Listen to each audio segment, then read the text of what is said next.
ನಮಸ್ತೆ and welcome to News Sense. ನಾನು ಸೌಮ್ಯ ಕೃಷ್ಣ ಹೆಗಡೆ. ಛಾವಾ ಒಂದು ಸಿನಿಮಾ, ಹಿಂದುತ್ವ ಹಾಗೂ ಹಿಂದವಿ ಸಾಮ್ರಾಜ್ಯ ಈ ಒಂದು ಕನಸಿನ ಕೂಸಾಗಿ ಶಿವಾಜಿ ಮಹಾರಾಜ್ ಅವರು ಏನನ್ನ ಕಟ್ಟೋಕೆ ಹೊರಟಿದ್ದು ಅದನ್ನ ಅವರ ಮಗ ಸಂಭಾಜಿ ಮಹಾರಾಜ್ ಯಾವ ರೀತಿ ಎಕ್ಸಿಕ್ಯೂಟ್ ಮಾಡ್ತಾರೆ ಅನ್ನೋದನ್ನ ಮಾತ್ರ ಕೇಂದ್ರ ಬಿಂದುವನ್ನಾಗಿ ಇಟ್ಕೊಂಡು ರೆಡಿ ಮಾಡಿರುವಂತಹ ಒಂದು ಬ್ಯೂಟಿಫುಲ್ ಸಿನಿಮಾ.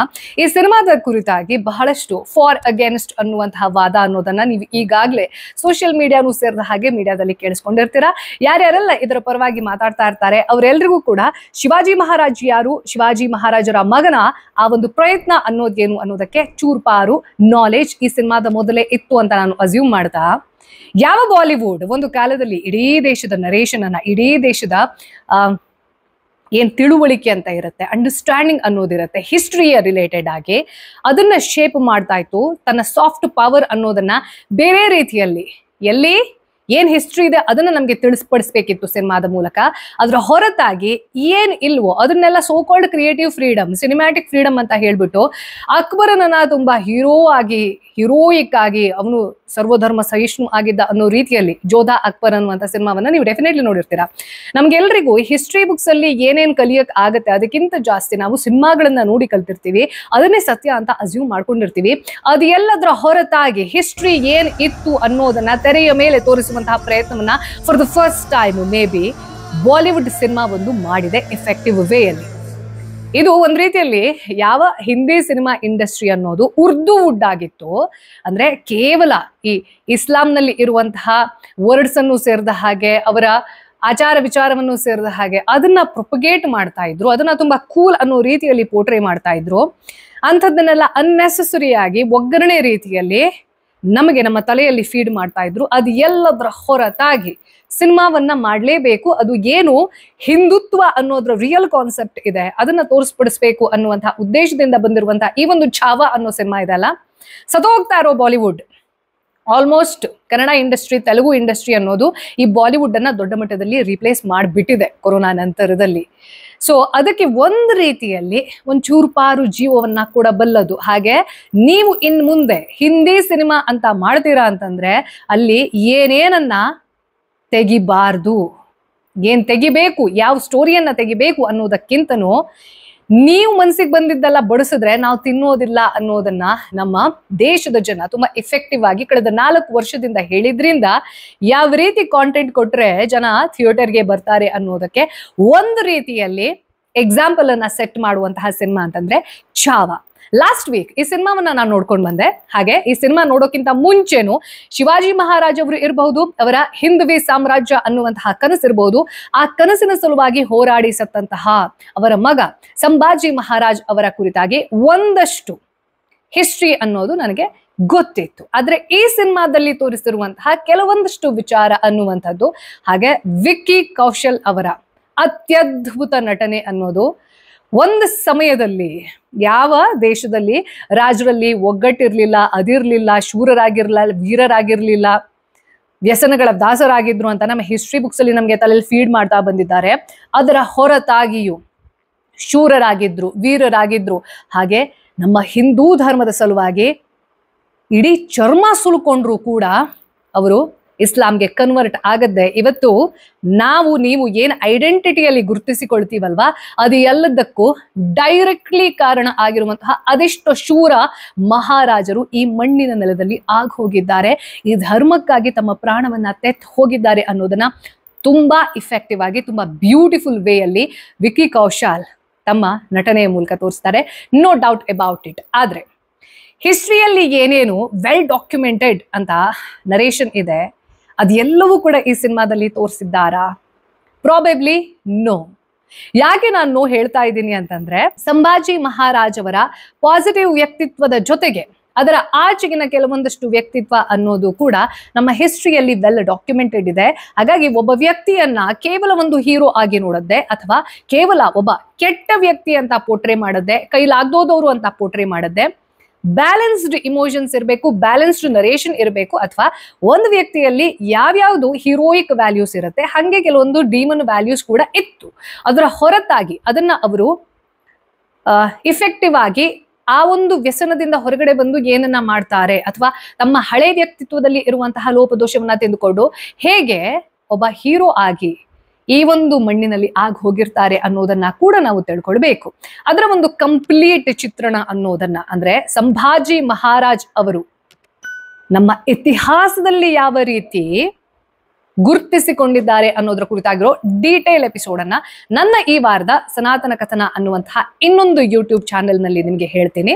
ಆದ್ರೆ ಈ ಸಿನಿಮಾ ಅನ್ನೋದನ್ನ, ಅಥವಾ ಇಲ್ಲಿ ಸಂಭಾಜಿ ಮಹಾರಾಜ್ ಅವರನ್ನ ಯಾಕೆ ಕೇವಲ ಒಬ್ಬ ಹೀರೋ ಆಗಿ ತೋರಿಸಿದ್ದಾರೆ ಅಂದ್ರೆ, ಅವರ ಪಾಸಿಟಿವ್ ಆಟಿಟ್ಯೂಡ್ ಅನ್ನೋದು ಏನಿದೆ, ನಮ್ಮ ಹಿಂದೂ ಧರ್ಮಕ್ಕಾಗಿ ಅವರು ಏನೆಲ್ಲ ತ್ಯಾಗ ಮಾಡಿದ್ದಾರೆ ಅನ್ನುವಂತಹ ಒಂದು ಆಂಗಲ್, ಅಂದ್ರೆ ಅವರ ಹೀರೋ ವ್ಯಕ್ತಿತ್ವವನ್ನ ಮಾತ್ರ ತೋರಿಸಿರುವಂತಹ ಪ್ರಯತ್ನ ಈ ಸಿನಿಮಾದಲ್ಲಿ ಏನಿದೆ, ಅದು ಯಾಕೆ ನೆಸೆಸರಿ ಅನ್ನೋದನ್ನ ಈ ಒಂದು ಎಪಿಸೋಡ್ ನಲ್ಲಿ ಡಿಕ್ಟೇಟ್ ಮಾಡ್ತಾ ಹೋಗ್ತೀನಿ.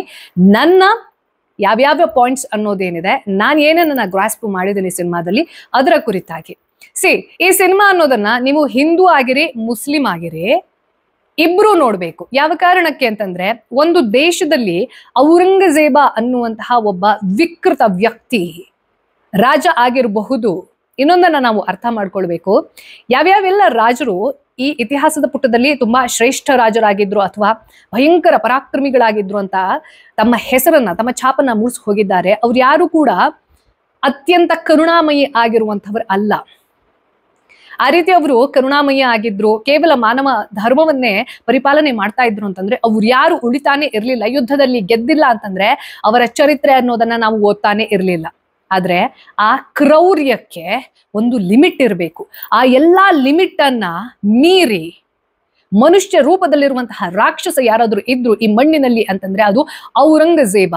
ಆ ಔರಂಗಜೇಬನನ್ನ ಏನೋ ದೊಡ್ಡ ಮಾನವತಾವಾದಿ ಅಂತ ನಮ್ಮದೇ ಹಿಸ್ಟೋರಿಯನ್ಸ್ ಸ್ವಾತಂತ್ರ್ಯ ನಂತರದಿಂದ ತುಂಬಾ ಎಫೆಕ್ಟಿವ್ ವೇಯಲ್ಲಿ ನಮ್ಮನ್ನ ಬ್ರೇನ್ ವಾಶ್ ಮಾಡ್ತಾ ಬಂದಿದ್ದಾರೆ. ಆದ್ರೆ ಈ ಸಿನಿಮಾದಲ್ಲಿ ಒಬ್ಬ ರಾಜ ಇಸ್ಲಾಂ ಅನ್ನೋದ್ರ ಮತವನ್ನ ಪರಿಪಾಲನೆ ಮಾಡೋದು ಪ್ರಾಬ್ಲಮ್ ಆಗಿರ್ಲಿಲ್ಲ. ಆದ್ರೆ ಆ ಮತದಿಂದ ಮತಾಂಧನಾಗಿದ್ದ ಅಂತಂದ್ರೆ ಫೆನಟಿಕ್, ಹಿ ವಾಸ್ ಅ ಫೆನಟಿಕ್. ಅವನ ದಾರ್ಷ್ಟ್ಯ ಅನ್ನೋದು, ಅವನ ಕ್ರೌರ್ಯ ಅನ್ನೋದು ಎಷ್ಟರ ಮಟ್ಟಿಗಿತ್ತು ಅನ್ನೋದಕ್ಕೆ ನಮ್ಗೆ ಈ ಸಿನಿಮಾ ಒಂದು ವಿಜುವಲ್ ರೆಪ್ರೆಸೆಂಟೇಷನ್ ಅನ್ನ ತೋರಿಸುತ್ತೆ. ತಾನು ಸಾಯೋ ಟೈಮ್ ಬಂದ್ರೂ ಕೂಡ ಇಡೀ ಇಂಡಿಯಾವನ್ನ, ಇಡೀ ಹಿಂದೂಸ್ತಾನವನ್ನ ಕಬ್ಜಾ ಮಾಡ್ಕೊಳ್ಬೇಕು ಅನ್ನುವಂಥದ್ದಿದೆ ಅಲ್ಲ, ಅವನ ಆ ದುರಾಸೆ ಅನ್ನೋದು ನಮ್ಮ ಈ ಒಂದು ಮಣ್ಣಿನಲ್ಲಿ ಹುಟ್ಟಿರುವಂತಹ ವ್ಯಕ್ತಿಗಳಿಗೆ ಅದನ್ನ ಮಾಡಕ್ ಸಾಧ್ಯ ಇಲ್ಲ. ಹಾಗೆ ಈ ಒಂದು ದೇಶದಲ್ಲಿ ಆಗಿ ಹೋಗಿರುವಂತಹ ಅದೆಷ್ಟೋ ರಾಜರುಗಳು, ಹಿಂದೂ ಧರ್ಮವನ್ನ ಪರಿಪಾಲನೆ ಮಾಡ್ತಾ ಇದ್ದಂತಹ ರಾಜರುಗಳು, ಅವರ ಧರ್ಮ ನೀತಿ ಅನ್ನೋದು ಏನಿತ್ತು, that is the only difference. ನೀವು ಯಾವ ರಿಲಿಜನ್ ಅನ್ನೋದಕ್ಕಿಂತ ನಿಮ್ಮ ಆ ರಿಲಿಜನ್ ನ ಇನ್ಫ್ಲೂಯೆನ್ಸ್ ಅನ್ನೋದು ನಿಮ್ಮನ್ನ ಮನುಷ್ಯನನ್ನಾಗಿ ಮಾಡ್ತಾ ಇದೆಯಾ ಅಥವಾ ರಾಕ್ಷಸನನ್ನಾಗಿ ಮಾಡ್ತಾ ಇದೆಯಾ ಅನ್ನೋದಕ್ಕೆ ವಿ ಹ್ಯಾವ್ ಪ್ರೂಫ್ಸ್. ಸೊ ಈ ಒಂದು ಸಿನಿಮಾದಲ್ಲಿ ದ ಡಿಪಿಕ್ಷನ್ ಆಫ್ ಔರಂಗಜೇಬ್, ನನ್ನ ಪ್ರಕಾರ ಹಿಂದೆ ಯಾವುದೇ ಮುಘಲ್ ಎಂಪರರ್ಸ್ ಅನ್ನ ತೋರಿಸುವಾಗ Hindi cinema, so called Hindi cinema, ಅದ್ರಲ್ಲಿ ಉರ್ದುನೇ ಜಾಸ್ತಿ ಇರುತ್ತೆ. I am not against Urdu, but ಒಂದು ಭಾಷೆಗೆ ಸಿಗಬೇಕಾದಂತಹ ಮಾನ್ಯತೆ ಅನ್ನುವಂಥದ್ದು ಆ ಸಿನಿಮಾ ಇಂಡಸ್ಟ್ರಿಯಲ್ಲೇ ಸಿಗಲಿಲ್ಲ ಅಂತಂದ್ರೆ ಅದರ ಅರ್ಥ ಏನು? ಹಿಂದಿ ಸಿನಿಮಾ ಅಂತ ಕರೆದುಬಿಟ್ಟು ನೀವು ಅದ್ರೆಲ್ಲೆಲ್ಲ ಉರ್ದು ವರ್ಡ್ಸ್ ಅನ್ನೇ ಅನ್ನೆಸೆಸರಿಲಿ ಹಾಕ್ತೀರಾ. ಹಾಗೆ ಅನ್ನೆಸೆಸರಿ ಒಬ್ಬ ಕಾಶ್ಮೀರಿ ಪಂಡಿತ್, ನಾನು ಇದು ತುಂಬಾ ರೀಸೆಂಟ್ ಸಿನಿಮಾದ ಬಗ್ಗೆ ಮಾತಾಡ್ತಾ ಇರೋದು, ಆ ಕಾಶ್ಮೀರಿ ಪಂಡಿತ್ ಕ್ಯಾರೆಕ್ಟರ್ ಅನ್ನ ಪ್ಲೇ ಮಾಡಿದ್ದು ಅಮಿತಾಬ್ ಬಚ್ಚನ್. ಒಬ್ಬ ಕಾಶ್ಮೀರಿ ಪಂಡಿತನ ಬಾಯಲ್ಲಿ ಮೌಲಾ ಅನ್ನುವಂಥದ್ದಾಗ್ಲಿ, ಖುದಾ ಅನ್ನುವಂಥದ್ದಾಗ್ಲಿ ಅವ್ರು ಬೇಜಾರಾಗಿದ್ದಾಗ ಯಾಕೆ ಬರುತ್ತೆ ಅನ್ನೋದು ನನ್ಗೆ ಇವತ್ವರೆಗೂ ಅರ್ಥ ಆಗಿಲ್ಲ.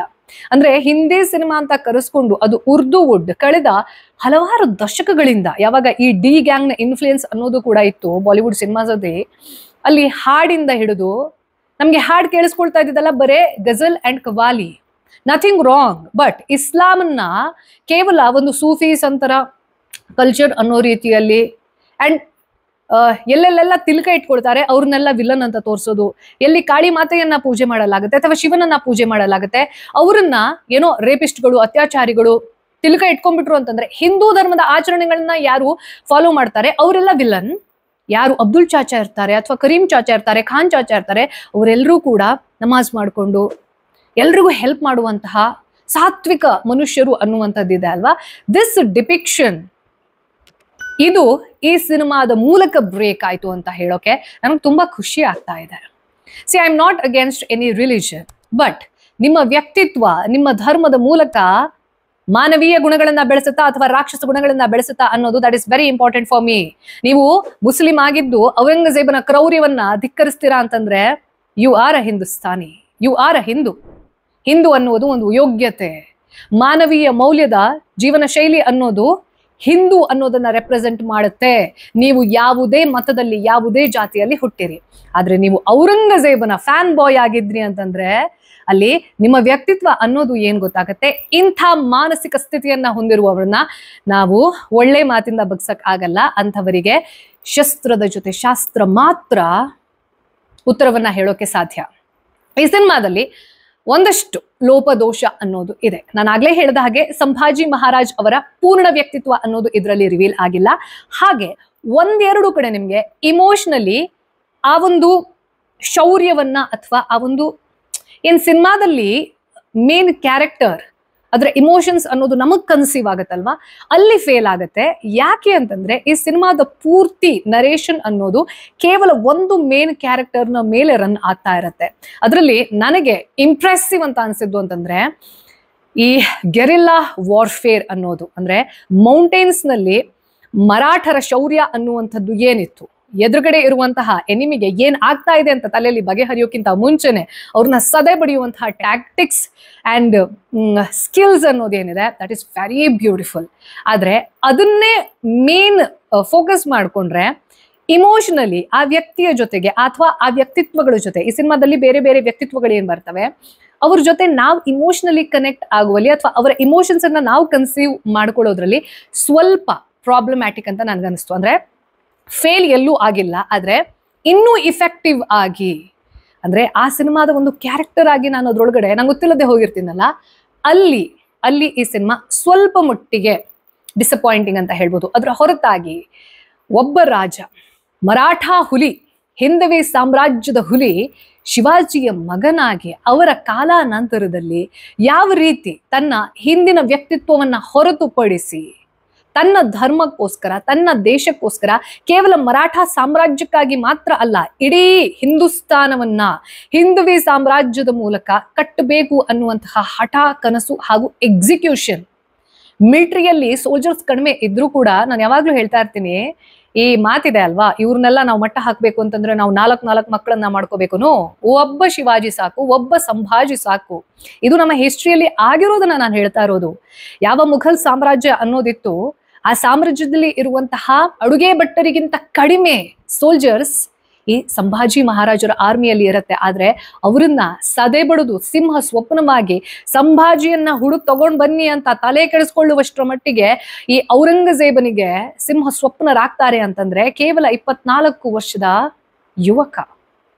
ಅಂದ್ರೆ ಆ ಶೌರ್ಯವನ್ನ ಒಂದ್ಸತಿ ಸುಮ್ನೆ ರಫ್ ಐಡಿಯಾ ಹಾಕೊಳ್ಳೋಕ್ಕೂ ಸಾಧ್ಯ ಇಲ್ಲ. ಅಷ್ಟು ದೊಡ್ಡ ಮಟ್ಟದಲ್ಲಿ ಈ ಸಿನಿಮಾ ಅನ್ನೋದು ನಿಮಗೆ ಹಿಸ್ಟ್ರಿ ಬುಕ್ಸ್ ಅಲ್ಲಿ ನಾವೇನು ಕಲೀಲಿಲ್ಲ ಸ್ಕೂಲ್ ಲೆವೆಲ್ ಅಲ್ಲಿ, ಅದನ್ನ ಈ ಒಂದು ಸಿನಿಮಾದ ಮೂಲಕ ಕಲಿಸುವಂತಹ ದೊಡ್ಡ ಪ್ರಯತ್ನ ಡೆಫಿನೆಟ್ಲಿ ನಡೆದಿದೆ. ಆದ್ರೆ ಇನ್ನೊಂದು ಜನ ಈ ಸೋ ಕಾಲ್ಡ್ ಲಿಬರಲ್ಸ್, ಸೆಕ್ಯುಲರ್ಸ್ ಅಲ್ಲ ಅವರು, ಇದು ಇಸ್ಲಾಮೋಫೋಬಿಯಾವನ್ನ ಹರಡುತ್ತೆ, ಮುಸ್ಲಿಮ್ಸ್ ವಿರುದ್ಧ ದಂಗೆ ಆಗುತ್ತೆ, ಮತ್ತೊಂದಾಗುತ್ತೆ, ಮರ್ದೊಂದಾಗುತ್ತೆ.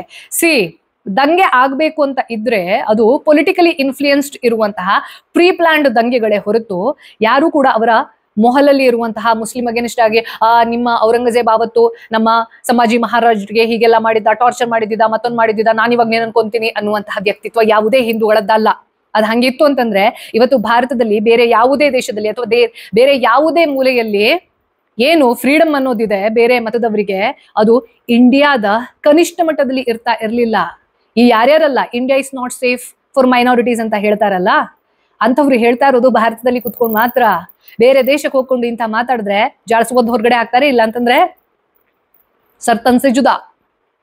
ಆದ್ರೆ ಈ ಒಂದು ಸಿನಿಮಾದಲ್ಲಿ ಒಬ್ಬ ಮಹಾರಾಜ, ಒಬ್ಬ ಪರಾಕ್ರಮಿ ಶಿವಾಜಿ ಮಹಾರಾಜರ ಮಗ ಯಾರು ಹಿಂದವಿ ಸಾಮ್ರಾಜ್ಯದ ಕನಸನ್ನ ತುಂಬಾ ಇಫೆಕ್ಟಿವ್ ಆಗಿ ಒಂದು ವೇಳೆ ಅವರ ಫ್ಯಾಮಿಲಿ ಅವರಿಗೆ ದೋಖವನ್ನ ಮಾಡಿರ್ಲಿಲ್ಲ ಅಂತಂದ್ರೆ ಬಹುಶಃ ನಮ್ಮ ದೇಶದ ಹಿಸ್ಟ್ರಿ ಅನ್ನೋದಿದೆ ಅಲ್ಲ ಬೇರೆನೆ ಇರ್ತಿತ್ತೇನೋ. ಈ ಸಿನಿಮಾದಲ್ಲಿ ಕೊನೆಯಲ್ಲಿ ಒಂದು ಡೈಲಾಗ್ ಬರುತ್ತೆ. ಆ ಡೈಲಾಗ್ ಏನು ಅನ್ನೋದನ್ನ ನೀವು ಕೇಳಿಸ್ಕೊಳ್ಬೇಕು ಅಂತ ನಾನು ಇಷ್ಟಪಡ್ತೀನಿ. ದಯವಿಟ್ಟು ಆ ಡೈಲಾಗ್ ಅನ್ನ ಕೇಳಿಸ್ಕೊಳ್ಳಿ.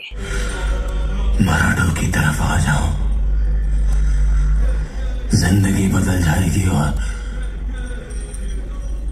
धर्म भी बदलना नहीं पड़ेगा।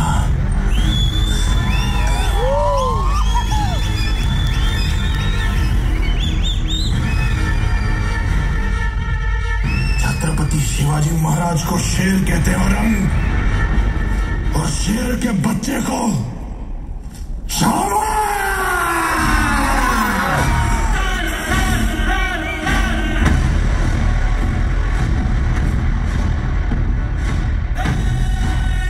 ಇದು ಕೇವಲ ಒಂದು ಡೈಲಾಗ್ ಅಲ್ಲ, ನಮ್ಮ ಇತಿಹಾಸದಿಂದ ಹಿಡಿದು ನಮ್ಮ ಸದ್ಯದ ಪರಿಸ್ಥಿತಿಯವರೆಗೆ ಏನ್ ಇದೆ ಅಲ್ಲ, ಒಂದು ಮತದ ಫೆನಾಟಿಕ್ ನೇಚರ್ ಅನ್ನುವಂಥದ್ದು, ಅದರಲ್ಲಿರುವಂತಹ ಕೆಲವೊಂದಷ್ಟು ಫೆನೆಟಿಕ್ಸ್ ಯಾವ ರೀತಿ ಕ್ವಾಂಟಿಟಿ ಅನ್ನೋದು ಇಂಪಾರ್ಟೆಂಟ್ ಅಂತ ಅನ್ಕೊಂಡು ನಮ್ಮ ದೇವ್ರನ್ನ ಬಿಟ್ಟು ಮತ್ತೆ ಯಾರು ಇರಬಾರ್ದು ಅಂತ ಹೇಳ್ಬಿಟ್ಟು ಬೇರೆಯವರೆಲ್ಲ ಕಾಫಿರ್ ಅಂತ ಕರೆದ್ಬಿಟ್ಟು ಹುಚ್ಚಾಟಗಳನ್ನ ಮಾಡ್ತಿದ್ದಾರೆ. ಅದು ಇತಿಹಾಸದಿಂದ ಇವತ್ತಿನವರೆಗೂ ಕೂಡ ರಿಲೆವೆಂಟ್ ಅನ್ನೋದನ್ನ ನಮ್ಮ ಮುಂದೆ ಪ್ರಸ್ತುತಪಡಿಸುತ್ತೆ.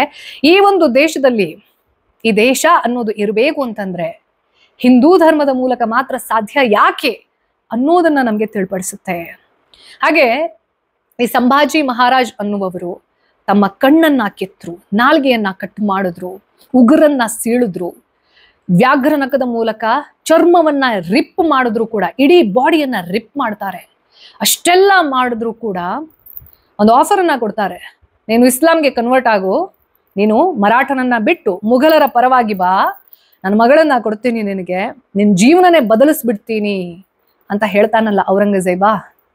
ಆವಾಗ ಸಂಭಾಜಿ ಮಹಾರಾಜ್ ಅದಕ್ಕೆ ಒಪ್ಪಿದಿದ್ರೆ ಇವತ್ತು ಬಹುಶಃ ನಾವ್ಯಾರು ಕೂಡ ಏನ್ ನಮ್ಮ ಐಡೆಂಟಿಟಿ ಇದೆ ಅಲ್ಲ, religious identity and culture and heritage, ಅದು ಬಹುಶಃ ಇರಲಿಲ್ಲ.